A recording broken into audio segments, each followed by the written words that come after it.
Let's see some other theorems which could be derived using Pythagoras theorem. First one is Apollonius theorem.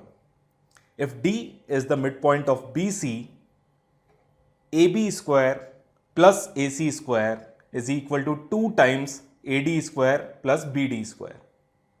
Now, best way to prove this is through Pythagoras theorem only. But how? We don't see a right triangle here. So, we will create one. AP is perpendicular to BC. So, two most common construction of geometry that we have seen so far, creating a parallel line and dropping a perpendicular. You get stuck in a question, don't forget to think along these lines. Now let's prove this. Left hand side is AB square plus AC square. Take right triangle APB. Hypotenuse AB square could be written as AP square plus BP square. But in place of BP, I am writing BD minus PD. So this is AP square plus BD minus PD whole square. Plus we have AC square, which from triangle APC can be written as AP square plus PC square, where PC can be written as PD plus DC, right? Like this. Next step is simple. Open these brackets. Open the brackets BD minus PD whole square and PD plus DC whole square. Open them up.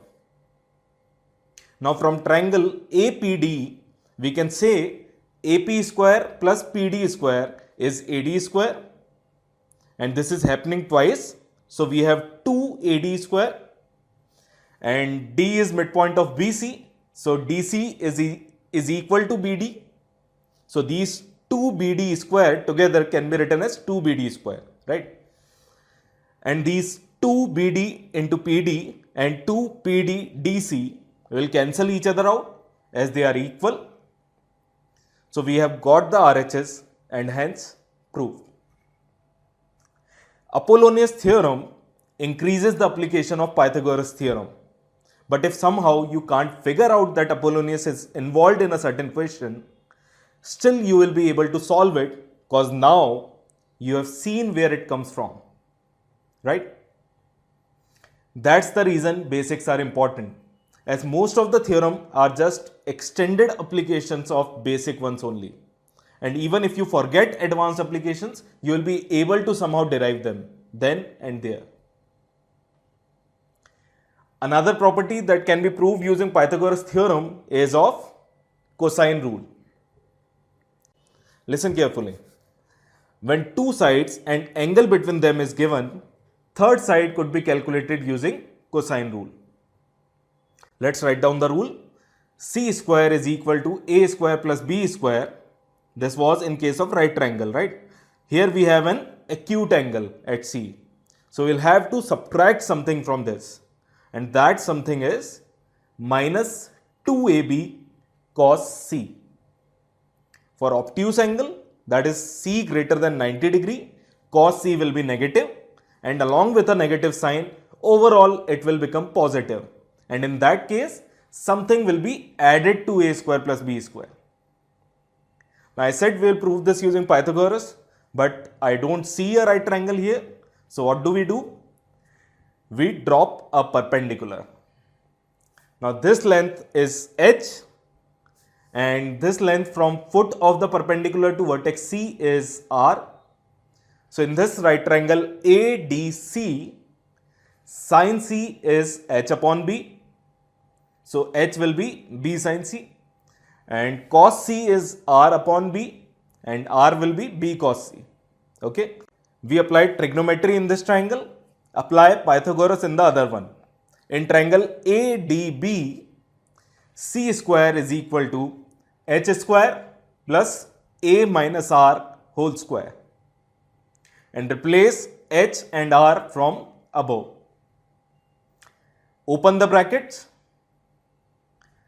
Take B square common and get sin square C plus cos square C which is equal to 1. It's a Pythagorean identity that we'll see in trigonometry. Sin square c plus cos square c is equal to 1, and we'll get the RHS. Next we have sine rule. Sin b is h upon c. H is c sin b, and sin c is h upon b.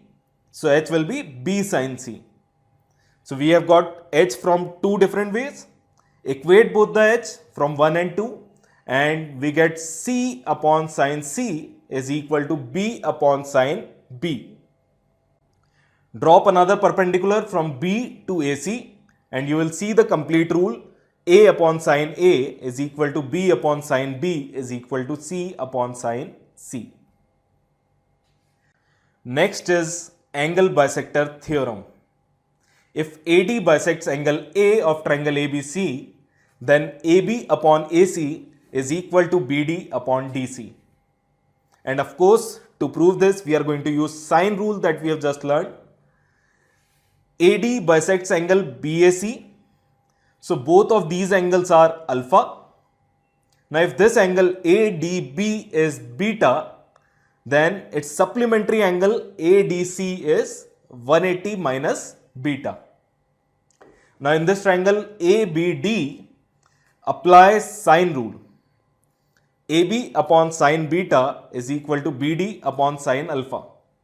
Similarly, in this triangle ADC, AC upon sine 180 minus beta is equal to DC upon sine alpha.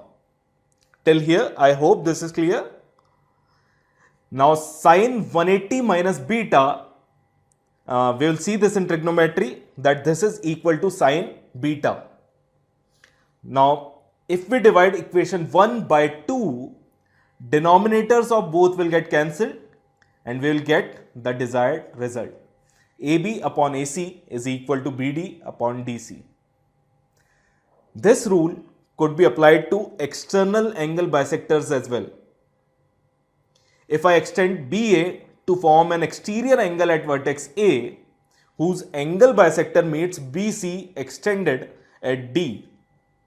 So the only difference is, earlier the bisector of angle A was meeting between B and C. Here, bisector of exterior angle is meeting at extension of BC. Again, AB upon AC is equal to BD upon DC. So in this video, we saw Apollonius, cosine rule, sine rule, and angle bisector theorem. Each come with their set of requirements. 3 sides are given. You want to find the median, apply Apollonius. 2 sides and included angle are given, apply cosine rule to get the third side. 2 angles and a side is given, apply sine rule to get the other 2 sides. Angle bisector is involved and ratio of sides is talked about, apply angle bisector theorem. I hope it is clear. Thank you.